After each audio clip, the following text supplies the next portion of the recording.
এই ছেলেটি লাক্সারি গাড়িতে দাগ লাগিয়ে দেয়। তারপর কেউ কিছু বোঝার আগে সে একটি হাত উল্টায় এবং গাড়িটির কাঁচ ভেঙে ফেলে। ছেলেটি ধীরে ধীরে পুরো গাড়িটি ভেঙে ফেলে। তারপর সে সোফায় গিয়ে বসে এবং কার্ড বের করে বলে এই শোরুমের সকল গাড়ি সে কিনতে চায়। শুধুমাত্র সামান্য একজন ড্রাইভার হয়ে এরকম ক্ষমতা পেয়ে ছেলেটি অনেক খুশি ছিল, কারণ একটু আগে সে যখন তার বসকে নামাচ্ছিল তার গাড়িতে তার গার্লফ্রেন্ডকে দেখতে পেয়েছিল এবং ছেলেটি তখন রেগে গিয়েছিল, কিন্তু তাদেরকে কিছু বলে না।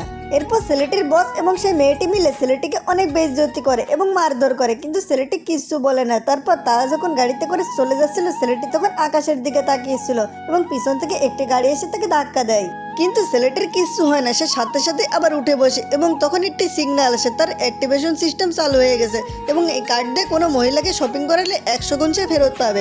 এটা পরীক্ষা করার জন্য ছেলেটি মেয়েটির ফোনে $50,000 সেন্ড করে, কিন্তু সাথে সাথে ছেলেটির ফোনে $50 লাখ আসে। ছেলেটি মেয়েটিকে উপহার দেওয়ার জন্য একটি গাড়ি শোরুমে যায়। ঠিক তখনই সেখানকার ম্যানেজার তাকে দেখে হাসাহাসি করে এবং বলে তুমি তো গরিব। এরপর ছেলেটি যখন নিজের ব্যাংক ব্যালেন্স দেখে তখন সকলে অবাক হয়ে যায় এবং তাকে সেবা যত্ন করতে থাকে। ছেলেটি লাভের আসে সকলের জন্য একটা করে গাড়ি কিনতে চায়। ঠিক তখনই ওখানে তার গার্লফ্রেন্ড এবং তার হাজবেন্ড চলে আসে এবং বলে ছেলেটি মিথ্যা বলছে। ছেলেটি এটা দেখানোর জন্য হাতুড় দিয়ে একটা গাড়ি ভেঙে ফেলে। এরপর ছেলেটির এমন ক্ষমতা দেখে তার তার কাছে ফিরে আসতে চাইছিল, কিন্তু ছেলেটি তখন নিরুপায় ছিল। আসলে সকলেই তার প্রতি আগ্রহ দেখাচ্ছিল এবং তাকে বিয়ে করতে চাচ্ছিল।